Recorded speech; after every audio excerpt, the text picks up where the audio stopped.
د افغانستان په لورو پرتو سیمو کې ډیری ولادتونه په کور کې کیږي ځکه هلته صحي مرکز نږدې نه وي یا هم ځینې کسان نه غواړي چې میرمنې د زیږون پر وخت صحي مرکز ته بوځي. هغه ماشومان چې په کور کې نړۍ ته راځي نوم یې څه ډول غوڅ شي چې وروسته صحي ستونزې پیدا نه کړي. په دې هکله د خپرونې له میلمه ډاکټر متولي یونسي سره غږیږو. که موږ زیږونونه په درې برخو وویشو، یوه برخه زیږونونه په روغتیایي مرکزونو کې صورت نیسي او دوه برخې په کورنیو کې په کورونو کې. نو په همدې خاطر نو خو خپل د ماشوم لپاره ډېر ارزښت لري. کله چې ماشوم د مور په ګېډه کې د نو له لارې ماشوم خپل ټول اړین تغذیوي مواد ترلاسه کوي او کله چې ماشوم وزیږي او د ماشوم نور سیستمونه فعال سي نو بیا خپل تغذیوي ارزښت له لاسه ورکوي. نو په دې خاطر نو باید په داسې شکل پریسي چې ماشوم ته ضرر او زیان ونه رسي.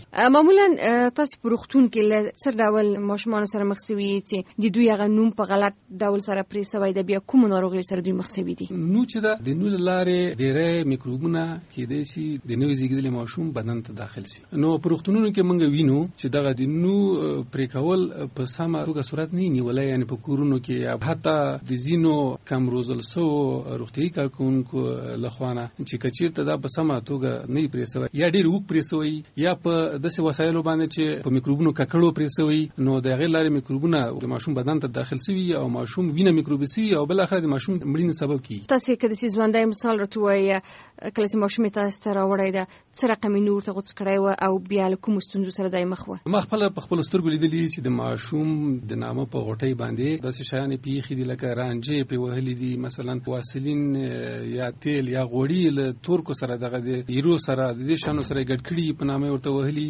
او له دې امله مړینې مې هم په خپلو سترګو لیدلي. بله، معمولا کورنۍ چې کله په خپل سر باندې د ماشوم په نوم باندې بیلابیل شیان ږدي لکه تاسو نومونه یې واخیستله، فیصدي څومره ده؟ څومره خلک دا کار کوي؟ دقیقه شمیره زه نسم ویلی، خو دومره ویلی سم چې کله مثلا د درې برخو نه دوه برخې زیږونونه په کلیو بانډو کې یا په کورنیو کې صورت نیسي، نو هلته معلومه خبر ده د نامه د پرې کولو لپاره یو ځانګړی شخص انا دا دنده په غاړه اخلي، د احترام په خاطر باندې انا ته وخت ورکوي چې د نامه غوټۍ پرېږدي. د پرې کولو نه وروسته ډېری کورنۍ په نامه باندې یو شی استعمالوي. نو په دې سیمو کې چې هلته شفاخانه هم نشته او صحي مرکز نږدې نشته، ډاکټر نشته، کله چې ماشوم نړۍ ته راځي د نو څه ډول غوڅ سي چې دغسې مشکلاتو سره بیا مخ نسي؟ په عمومي ډول سره د افغانستان په ټولو روغتیایي مرکزونو کې داسې روغتیایي کڅوړې د زیږون لپاره ویشل سوي دي چې په ټولو روغتیایي مرکزونو کې او حتی د روغتیایي کارکوونکو سره چې په ټولنه کې کار کوي دا شتون لري. دوی باید اول کوشش وکړي چې زیږون په روغتیایي مرکز کې وکړي او که چیرته په روغتیایي مرکز کې نشي کولای نو تر ټولو نږدې روغتیایي کارکوونکو سره په تماس کې مخکې له مخکې نه چې هغه د زیږون په وخت کې دوی ته کور ته راشي او په کور کې ورسره مرسته وکړي. که چیرته دا هم امکان ونه لري، کم تر کمه باید دوی پاک تار، پاکه چاړه یا د تیغ د پلیریشو یا دا شاید باید پاک ولري. حتی که ځینې شیان دوی ونه لري نو دا کېدای شي چې هغه څه چې په لاس کې لري مثلا که بیاتی یا قیچی ده تیره دا باید وجوشي پاکی کیخه او به پس لاغه نه کار واخلي. تاسو مخکې له یوې نوې دوانه نوم واخیسته چې اوس رامنځته سوې ده او کله چې د ماشوم نو غوڅېږي هغه باید وکارول سي.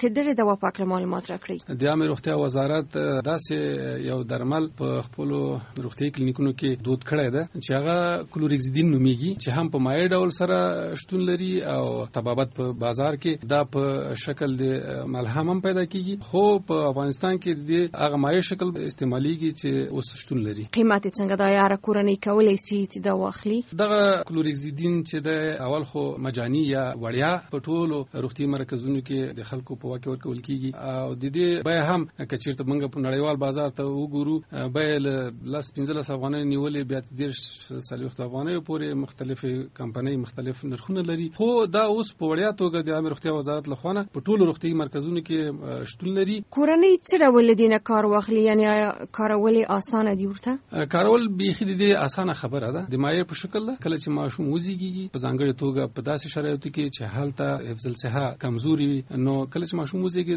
نو یې په سمه طریقه پریکړه سو، بیا وروسته دغه محلول یا دغه مایع دغه په نامه باندې وهي او دغه مایع که یو ځل وهل سي نو د 40 ساعتو نه تر 48 ساعتو پورې نه پریږدي چې هغه میکروبونه چې مضر دي د ماشوم بدن ته داخل سي او دا د ورځو لپاره وهل کیږي. یعنی کله چې ماشوم وزیږي تر ورځو پورې دا وهل سي نو ماشوم د وینې د میکروب نه او نور میکروبونو چې داخليږي بدن ته لاغه نشغوري. کله چې دغه ډول دوا کارول کیږي د په خوا کې نور دواوې بیاي کې आवाज هم د یو دوايي عام روغتیا وزارت له خوانه په تیرو کلونو کې د نامه د غوټۍ د پالنې په خاطر یوازې دا توصیه کېدله چې د ماشوم نو د زیږیدو وروسته چې کله پرې کیږي باید پاک او وچو ساتل سي. بل هیڅ ډول طبي ماده یا د کورنۍ دواګانې باید په هغه باندې ونه وهل سي. نو اوس چې د سیړونو خودلې ده چې دا کلوریزیدین ډیره ښه ماده ده او دا ډیره فائدہ کوي، ډیره ګټه رسي ماشوم ته. لپاره دې خاطر د عامه روغتیا وزارت منلې ده او دا تطبیقي. کله کې د ماشوم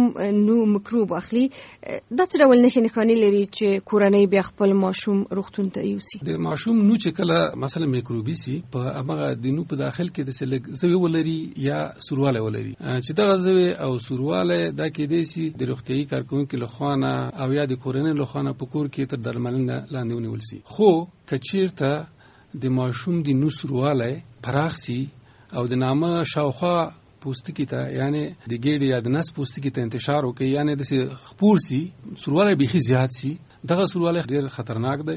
او بل دا د کچیرته نامنه بوی لاړ سي د سه ناواړه د سه خصا بوی وکینو دا ډېر خطرناک ده. او بل دا د ماشوم د دې سره چې نامه کې زوی دي او تبه پیدا کی، په دې حالاتو کې باید کورنۍ سم د لاسه ماشوم روغتي مرکز ته یوسي. د نړۍ ټلویزیون لیدونکو ستړي مشئ، نن غواړم تاسو سره د ای نمبرز په حق له خبرې وکم. ای نمبرز څه شي دي؟ دا هغه کیمیاوي یا څو ګډ شوي کیمیاوي مواد دي چې د مخصوصو فارمولو په اساس جوړیږي او په تیارو خوراکي شیانو کې او څښاک کې ګډې دي. دا خوراکي توکي کولای شي چې تیاره ډوډۍ اوسي چې یوازې ګرمیږي، کانسروا اوسي د قوطۍ ډوډۍ، ساسیج، همبرګر، رنګارنګ شیرنیګانې، پاپړ، کرسپ، چپس او یا څښاک لکه کوکا کولا، انرژي ډرینک، تترا پاک، جوسونه او نور بیلابیل بازار کې چمتو شوي څښاک یا خوراکونه چې تاریخ د یوې هفتې نه تر 1 کال یا 3 کالو پورې وي، دغه ای نمبر پکې ګډ دي. د دې نمبرو زیاته شمیره په ماشومانو او د هغوی په روغتیا اثر کوي. همدارنګه څنګه چې لویان ډیر انرژي ډرینک وڅښي نو د هغوی په صحت هم اثر کوي. په ماشومانو کې د ای نمبر د هایپر اکټیویټي یا ډیر فعالیت یا ترورتوب سبب ګرځي. همدارنګه په لویانو کې د چاغۍ، د ویښتانو تویدلو، د زړه ضربان زیاتېدلو سبب ګرځي. دا مواد په هر ملک کې بیلابیل د استعمال قوانین لري چې د حکومت یا د غذایی موادو د مسؤل ادارې لخوا نافذ کیږي. په دې ای نمبرز کې حلال او حرام هم مخلوط شته، یعنی تاسو باید وګولولئ چې کومې وی حلال دي او یا کومې وی حرام دي. د ای نمبرز لیست تاسو په ګوګل کې موندلای شئ چې کوم ای نمبرز په کومې ډوډۍ ګانو کې موجود دي.